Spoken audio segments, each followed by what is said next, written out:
Kimmerhallo to Dunia, Fauchagoo, Olde Scot, the Celtic podcast Samhain special. On today's show, we will introduce you to words associated with Samhain, Halloween, and some facts about Halloween as well, and Fecmich Beck Gaelic. And we will listen to what Samhain night was like in our Celtic past and today's Celtic history segment. Now, all season long, I've told scary and interesting Celtic stories. Today, I will read a rendition of Shanter, Robert Burns' scary poem in everyday Celtic ways. Now, it will be read in the original Scots-english mixture, but I'll have on the screen what it's supposed to be in the translation of just pure English, so you can kind of follow along. 'Cause sometimes that Scots gets a little, I don't know, out there. Today we will hear music from the Blarney Brothers, Julie Fowlis, the Merry Plowboys, and Bonnie Rideout. Now, it's a wee bit of Irish Samhain trivia to test your knowledge to start us off today. What did the Irish and Scottish use to carve and place a candle in before using pumpkins? Alright, because that mainly happened when they immigrated here to America, with the pumpkins, that is. So, now, remember the wonderful new website just for Gaelic learning called learngaelic.net. It's a great resource for you, for your learning, so take advantage of it. I know I will. And I also found an archive on the net of Gaelic books and songs and poetry, etc. Some free to download, including Gaelic learning material. And I'll post that link up on the screen so you can see it. So, Kirsch Mahan, let's kick these things off.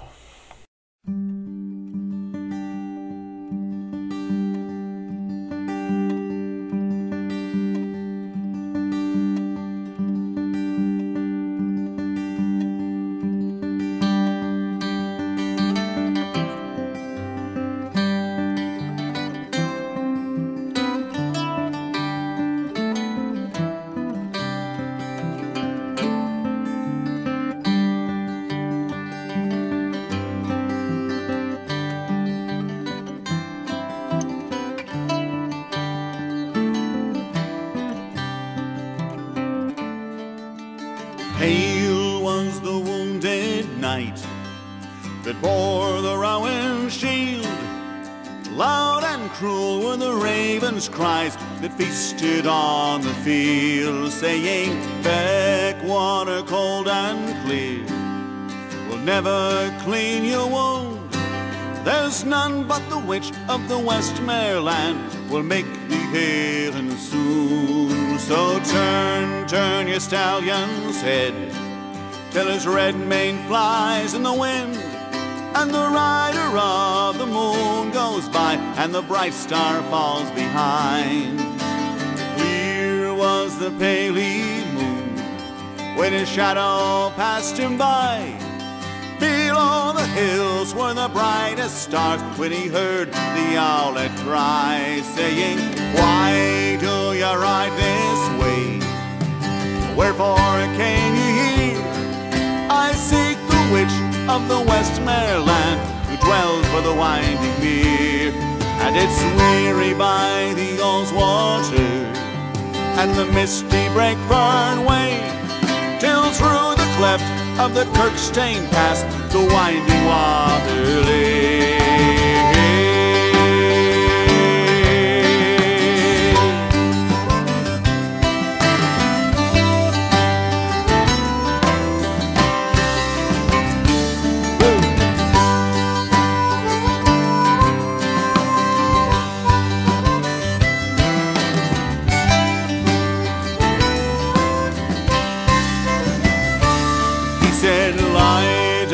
Brindle hound, rest ye my good grey hawk, and thee my steed may graze thy fill, for I must dismount and walk.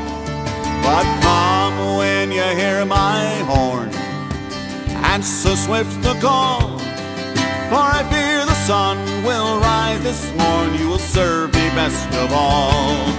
And it's down to the water's brim he's borne the Rowan shield, the golden rod he has cast in to see what the lake might yield. Wet rose she from the lake, fast and fleet went she, one half the form of a maiden fair with a jet black mare's body. So loud, long and shrill he blew, till his steed was by his side. High overhead the grey hawk flew, and swiftly he did ride, saying, "Course well may brindle hound, fetch me the jet black mare. Stoop and strike me good grey hawk, and bring me the maiden fair."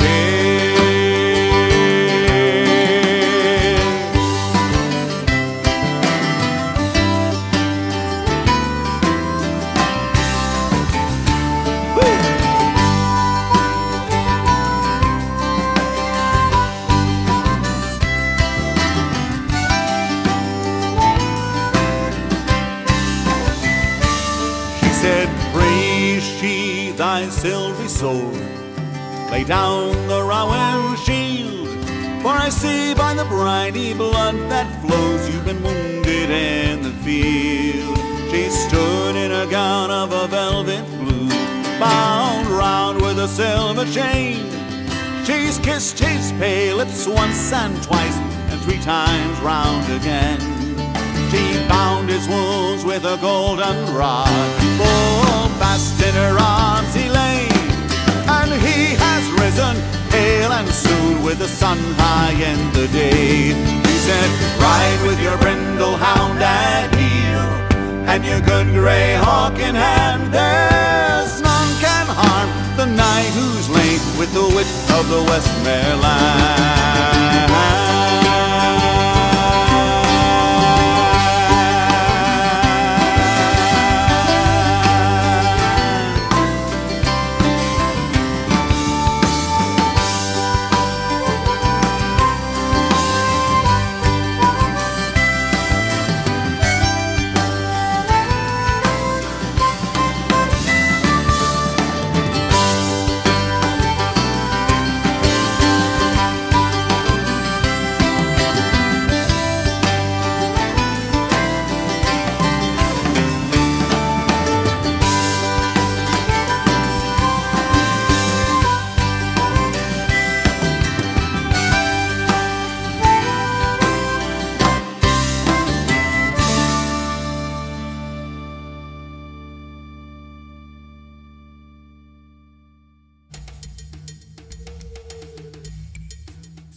Alright, that was Witch of the Westmerland by the Blarney Brothers.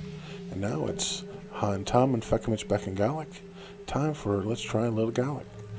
Today we'll do 20 words for Halloween and 7 facts about Halloween, or Samhain if you prefer.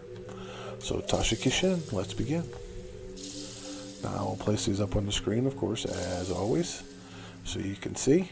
And we'll just go through these real quick.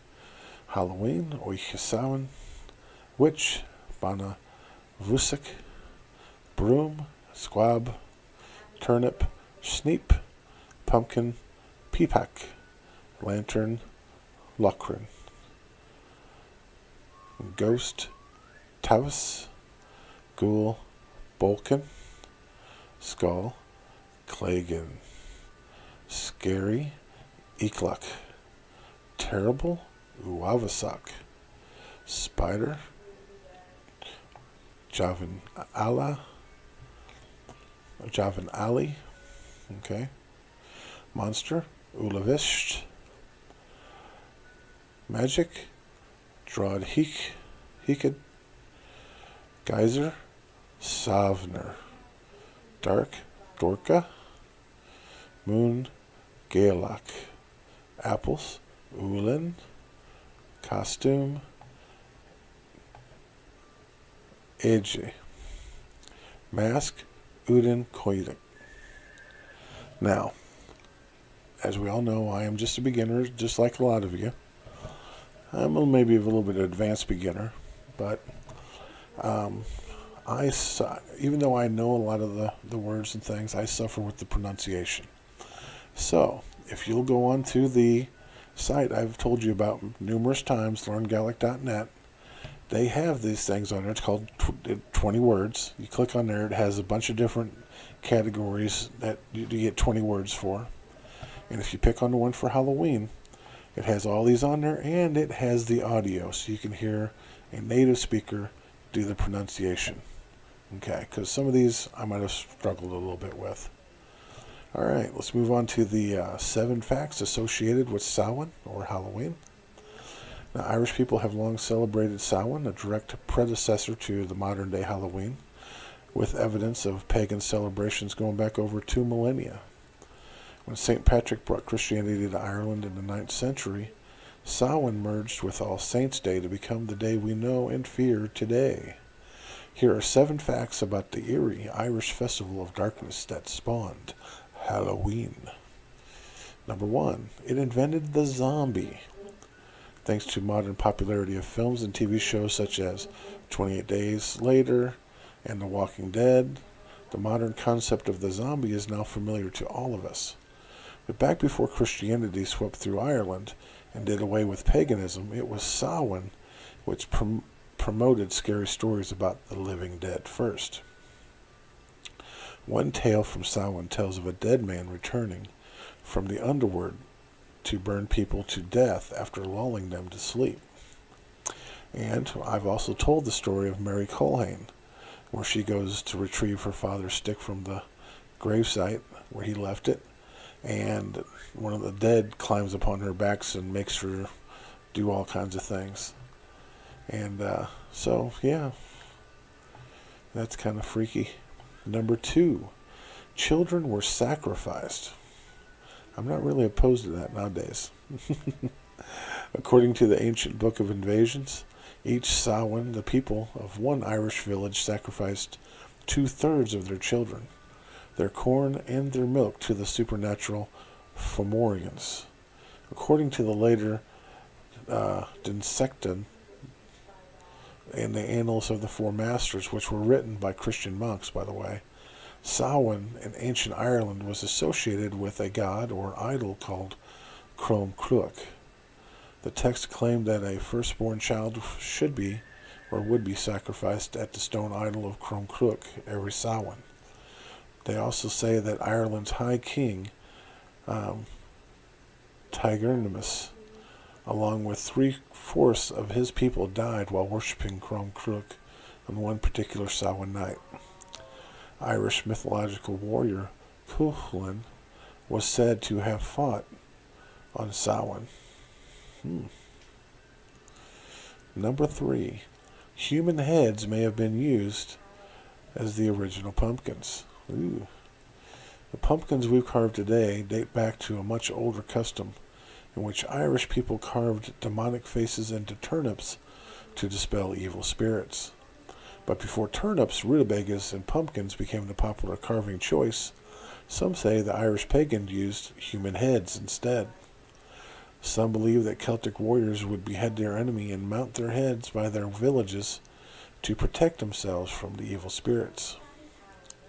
I can believe that. All right, number 4, it invented the Halloween costume. All right, ancient Irish people wore costumes and masks to disguise themselves as harmful spirits, the very spirits they were hoping to avoid. The bones and skin and fur of slaughtered livestock were used to create creepy outfits, the like of what we see today. When they weren't using the carcasses of livestock to wear, the pagans created huge bonfires to cook their animals in their droves. The Neolithic mound of hostages in County Meath has long been associated with Samhain.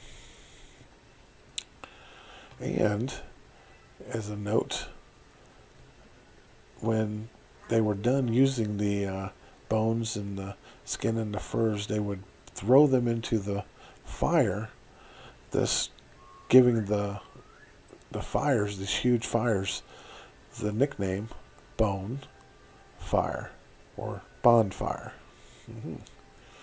Number 5, it was stolen by Christianity. Ooh. Christianity, whenever it has spread throughout the world, has often assimilated and incorporated local customs into its mythology. And Ireland was no different.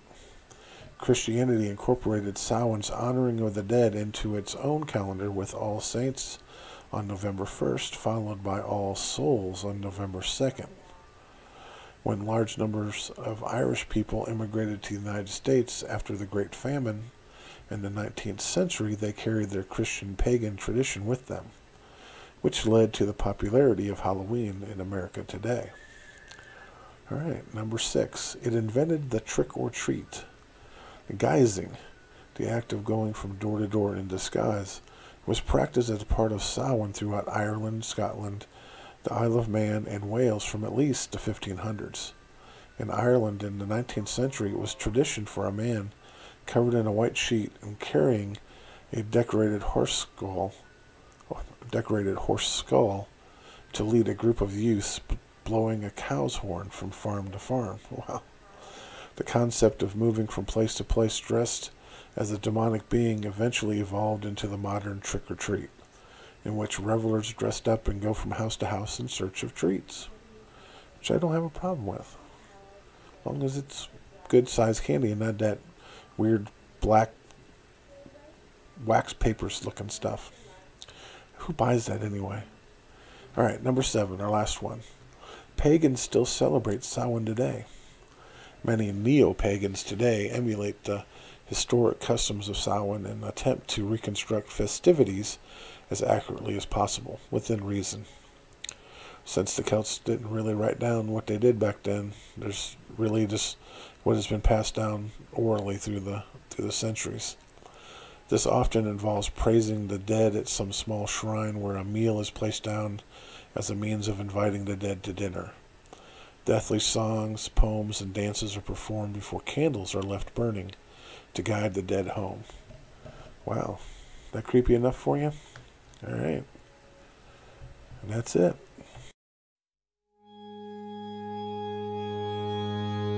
Gullig gachig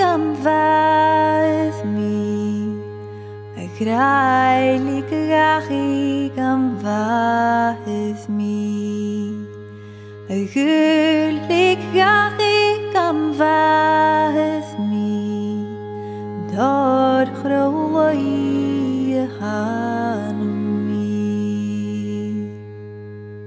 Grauner eitha huo mi, ma hula vidi bucheljoch, get huo dunje maaf na buole mi. Maar hoe doen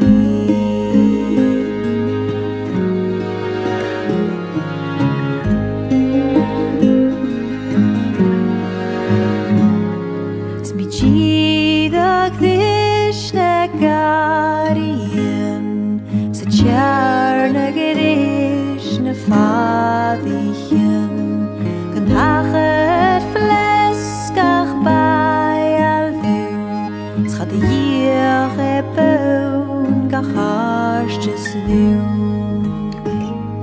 Get weder to krauw agus kericho, get weder to eche behutucho, get weder to shen agus dunjecho, gullig gachi maar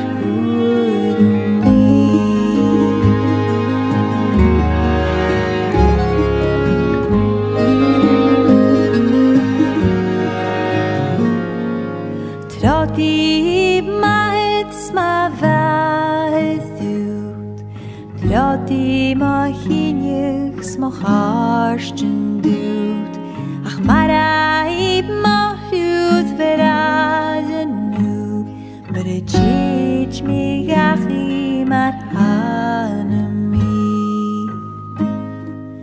Jou ma vaeth goed harsko, jou wie de penne boede går, es jou wie bracht an nur horsko, ma hitch mi gachi mar mi.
right, that was Julie Fowlis with a Gol Yaki Gavahar Mi. Now we will delve into the rich history that is our Celtic past in our segment, The Celtic History Break. And today's topic is the story of Samhain's past in Oiche Samhain. All right, let's get to it. At Samhain, the circle of the year has come to its final spoke in the wheel. At this time, the harvest has finished, the dying god interred, and the goddess has descended to the underworld to be with her beloved. Above, her people prepare for the veil between the worlds to thin. Dead ancestors will be visiting, and with the harvest tools put away, there's a new year to think about. Resources to manage, goodbyes to say, and plans to make. Meanwhile, the now barren land gives way to the rulership of the crone. In some climates, October is a sad and beautiful time. Autumn leaves cover the ground like bright bleeding, leaving the trees bare. The grass fades from green to brown, and in mornings carries the white horror of frost. The temperatures grow colder, forcing more and more time indoors. And with what we have gathered, we have just a bit more time to remember the loved ones we no longer have. Many pagans believe a membrane-like veil separates the world of spirit from the physical world, and that it thins the most in late autumn. Things pass through that membrane. Those things might be spirits, fairies, or even the departed ones we wish so much to see again. This veil also makes Samhain season ideal for magic and divination. Halloween coincides with Samhain. Consequently, many pagans see Halloween as half of the whole celebration. This time of costumes, revelry, and social inversion grew from the same tradition roots. Samhain is serious and loving. Grandma might visit while Halloween releases our restrained wildness. Many pagans revere both agricultural cycles and the processes of nature. This dichotomy manifests in this sometimes two-sided celebration. Both the reverent and the silly have their place on October 31st. To the ancient Celts, Samhain marked the most important of 4 Celtic fire festivals, located halfway between an equinox and a solstice. It is one of 4 cross-quarter festivals. Every year on the first frost after the full moon in October, families allowed their hearth fires to burn out. At this time, they brought back herd animals from grazing and completed gathering the harvest. After the fires died, they gathered with the rest of their tribe to observe the Druid priest relighting the community's sacred fire using friction. The priest introduced friction with a wheel and spindle. The wheel, representing the sun, turned from east to west and lit sparks. At this time, they made prayers and offerings or sacrifices related to their needs. The Crom Cruach came out. This was an emblem of the sun, and scholars are uncertain whether it represented a pagan god or symbolized an aspect of nature embodied in a stone pillar. The villagers left offerings of food at the edge of their village for wandering spirits and fairy folk. And there was also a sacrifice of black sheep, a black sow, or cattle. At the end, every person returned home with a brand lit from the sacred fire, which they used to relight their own hearth, and then to light bonfires, or to set torches at the edge of their fields. These ancient Celtic peoples thought it a sin not to relight their hearth fires with the brand from the sacred fire. This is something they just would not do, because it would bring in ill luck or bad omens. They were trying to bring good luck for the upcoming growing season and best wishes and blessings to make it through the winter, because the winters are very harsh. And that's the story of ancient Celtic Samhain night. Oiche Samhain.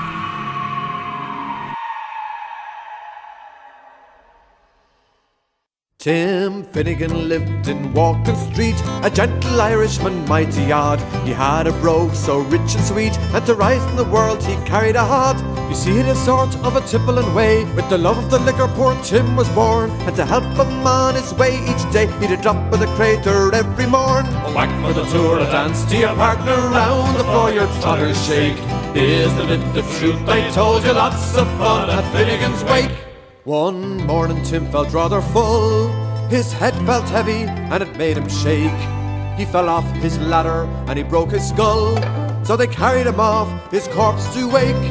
Well, they wrapped him up in a nice clean sheet, and they laid him out there upon the bed, with a bottle of whiskey at his feet, a barrel of porter at his head. A whack for the tour, a dance to your partner, round the floor your trotters shake. Isn't it the truth? I told you, lots of fun at Finnegan's wake. They all assembled at the wake, and Mrs. Finnegan called for lunch.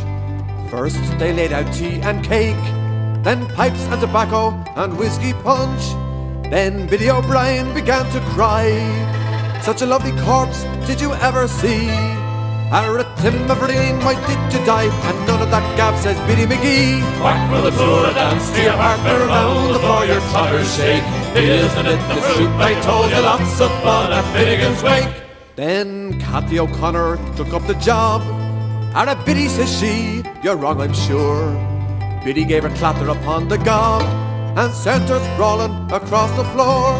'Twas then the war did soon enrage, 'twas woman to woman and man to man. Shillelagh law did all engage, a row and a ruction soon began. Whack for the tour, a dance to your partner, round the floor your trotters shake. Isn't it the truth? I told you, lots of fun at Finnegan's wake.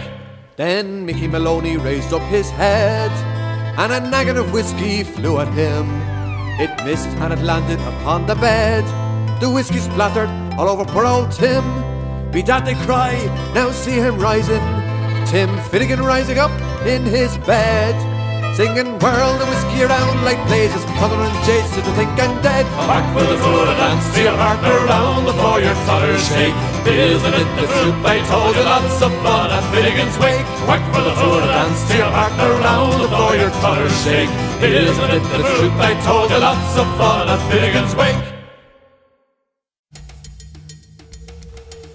Alright, that was Finnegan's Wake, an Irish pub song about a man being brought back to life at his own funeral by a whiskey being spilled on him. Some things are just too much for the dead to accept, I guess. Now it's time for Everyday Celtic Ways, a look into how our Celtic heritage is still very much a part of our everyday lives. During the rest of this month until Halloween or Uiche Samhain, I have told scary Celtic stories for the Samhain season. You can relive the monster of Glamis Castle or Mary Colhane or even Engeli Du from my recent podcasts. This week, though, I'm going to tell you about Tam o' Shanter, Robert Burns' eerie poem and I'm going to tell it in the original Scots-english. Now, Tam o' Shanter is a wonderful epic poem in which Burns paints a vivid picture of the drinking class in the old Scotch town of Ayr in the late 18th century. It is populated by several unforgettable characters, including a coarse Tam himself, his bosom pal Sodder, who's a cobbler, Johnny, and his own long-suffering wife Kate, gathering her brows like a gathering storm, nursing her wrath to keep it warm. That's good. That's a really good word usage. We are also introduced to Kirkton Jean, the ghostly, winsome wench, Cootie Shark, and let's not forget his gallant horse Meg. The tale includes humor, pathos, horror, social comment, and in my opinion, some of the most beautiful lines that Burns has ever penned. I hope you enjoy it. I'll do my best to present it in the original Scots the best I can, but I'm going to put on the screen as I go along the what would be the English translation of it, so that you kind of know what the story is about. Because sometimes you can get lost in the words that don't really make sense, and I've realized when I was reading the story that when you actually sit down and read it in the original Scots, that you can get it as you're reading it. When you sit back and you're listening to it, you don't really get it so much. But when you're actually reading it, you actually comprehend more of the language than you do when you just listen to it. Maybe that's just me. I don't know. But anyway, let's get started. Tam o' Shanter. When chapmen billies leave the street, and drouthy neighbours meet, as market's days are weary late, and folk begin take the gate, while we sit bowsing at the nappy, and getting foul and unco happy, we think nay on the lang Scots miles, the mosses, the waters, slaps and stiles, that lie between us and our hame, where sits our sulky sullen dame, gathering her brows like the gathering storm, nursing her wrath to keep it warm. This truth fond honest Tam o' Shanter, as he frae air a night did canter. Old air wham ne'er a town surpasses for honest men and bonny lasses. O Tam, hast thou but been sae wise as ta'en thy ain wife Kate's advice? She taught thee weel thou wast a skeelum, a belethering, belustering, drunken belethum, that frae November till October, a market day thou was nae sober. That ilka meter weel the miller, thou sat as long as thou had siller, that every nag was cade and shoe on, the smith and the cat roaring foul on, that as the Lord's house, even on Sunday, thou drank with Kirkton Jean till Monday.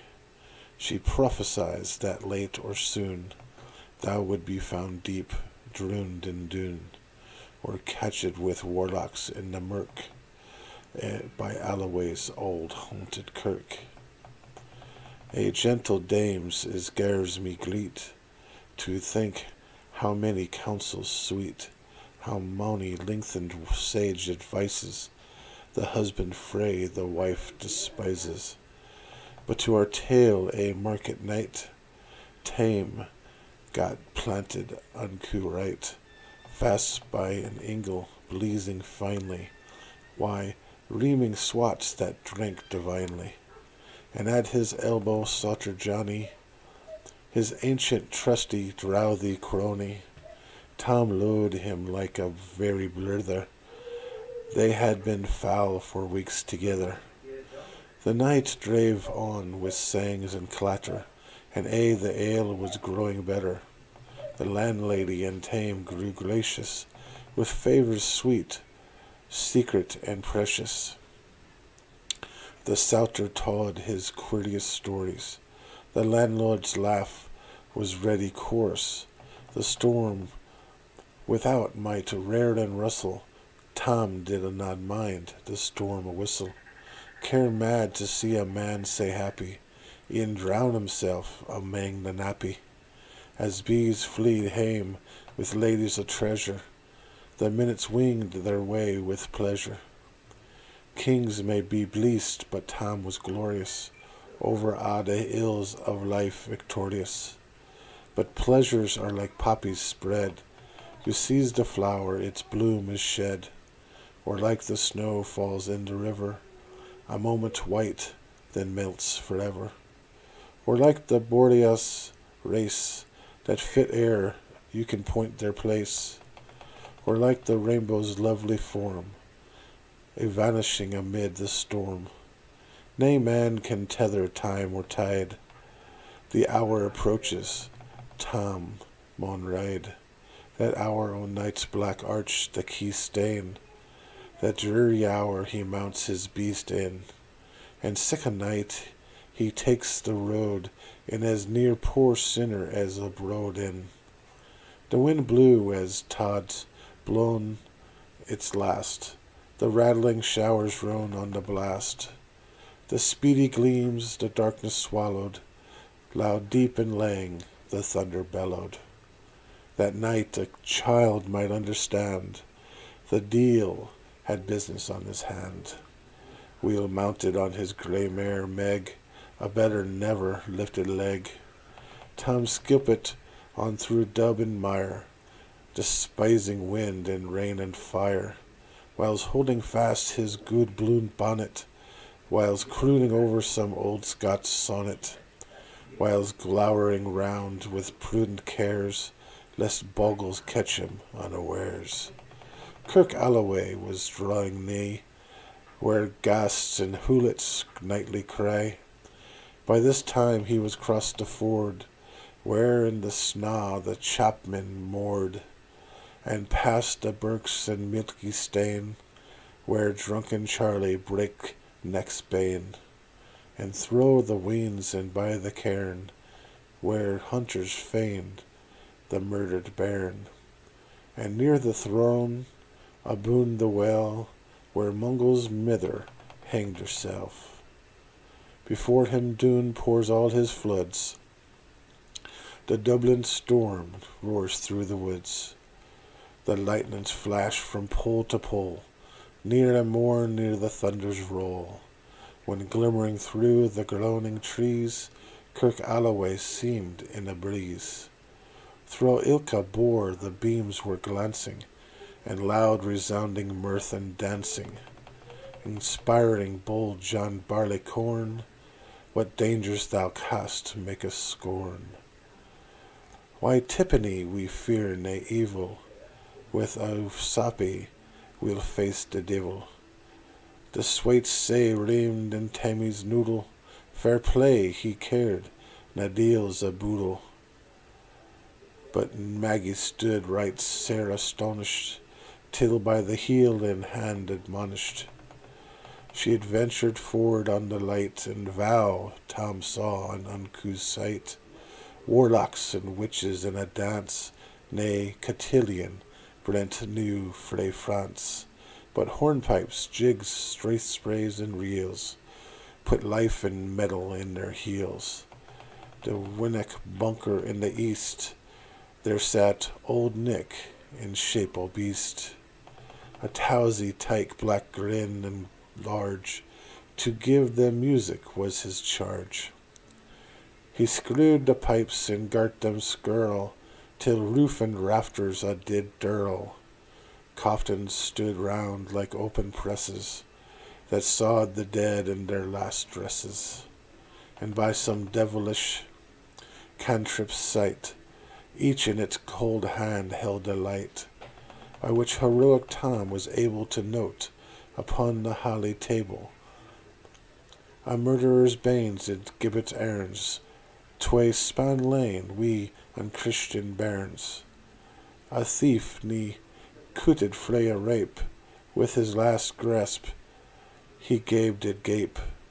5 tomahawks will blued red rusted, 5 sycamores with murder crusted, a garter with a babe had strangled, a knife a father's throat had mangled, whom his ain son o' life bereft, the grey hairs yet stacked to the heft, with mair o' horrible and awful, which even to name was be unlawful. 3 lawyers' tongues turned inside out, with lies seemed like a beggar's clout. 3 priests' hearts, rotten black as muck, lay stinking vile and ever nook, as Tammy glowered amazed and curious. The mirth and fun grew fast and furious. The piper loud and louder blew. The dancers quick and quicker flew. They reeled, they set, they crossed, they clicket, till ink careling swat and reek it, and coosed her dubbies to the work, and link it at her cirque. Now Tom, oh Tom, had then been the queens a plump and strappin' in their teens, their sarks instead o' cleechin flannin, been saw white 1700 linen. Their bleaks o' mine my only pair, that aince were plush, oh good blue hair. I wad hae gien them off my hurdies, for a blink o' the bonny birdies, but withered bellums, odd and droll, rig woody hags wad spleen a full, looping and flinging on a crummock. I wonder did nigh turn my stomach, but Tom kenned what fod brawly there was on winsome wench and Wally. That night enlisted in the corps, laying after Kent on Gaelic shore. For money a beast to dead she shot, and perished money a bony bot, and shook bath micket corn and bear, and kept the countryside and fair. Her cootie shark o' paisley hairn, that whilst a lassie she had worn. In longitude thou sorely scanty, it was her best, and she was vaunty. O little she kent thy reverend granny, that shark she croft, for he wee nanny. We twy pone Scots, 'twas out her riches, wad ever graced a dance of witches. But here my muse her wing maun cure, sick flights are far beyond her power. To sing how Nanny lap and flang, a supple jade she was and strang, and how Tom stood like a on bewitched, and thought his very een enriched. Even Satan glowered and fidgeted for fawn, and hotched and blew with might and maun, till first a caper, sin anither, Tom tint his reason together, and roars out, "Well done, cootie shark!" And in an instant all was dark, and scarcely had he Maggie railed, when out the hellish legion sailed, as bees biz out with angry fake, when plundering herds assailed their bike, as open pussy's mortal foes, when pop she starts before their nose, as eager runs the market crowd, when catch the thief resounds aloud. So Maggie runs, the witches follow, with money and eldritch screech and hollow. O Tom, thou'll get thy fairlin, in hell they'll roast thy like a heron. In vain thy Kate awaits thy comin', Kate soon will be a woeful woman. Now do thy speedy utmost, Meg, and win the keystane o' the brig. There let them thou thy tail my toss, a running stream they dare nigh cross. But ere the keystane she could make, the faint tail she had to shake. For Nanny far before the rest, hard upon noble Maggie pressed, and flew at Tom with furious ettle. But little wist she Maggie's mettle, and spring brought off her master hale, but left behind her ane grain tail. The carlin caught her by the rump, and left poor Maggie scarcely a stump. No why this tale o' truth shall read, ilka man and mother's son take heed. Whether to drink you are inclined, or cootie sharks run in your mind, think ye may buy joys or dear, but remember Tom was Shanter's mare. The end. Well, that's it for today. I hope you liked it. I'm trying to keep it interesting, informative, and fun. For me, anytime you can infuse something Celtic into your day, that's a good day.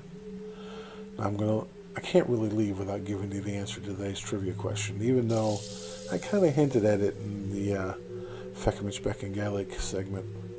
But the answer to today's trivia question, what did the Irish and Scots use to carve their faces into prior to pumpkins? And that's turnips, but sometimes even human skulls. All right, kind of eerie. Now, I'll remind you all about learngaelic.net. Go check it out. You'll like it. I swear you will. And check out my own YouTube channel, Ye Olde Scot. And go there. We got Celtic stories and Celtic podcasts and speaking my language and all kinds of Scottish, Irish, and Celtic things on there. So, and a whole list of my podcasts for you to get caught up on if you haven't been following along. All right. Martian Leave and Drozda, bye for now. I'll leave you with this song from Bonnie Rideout. Enjoy.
Bye.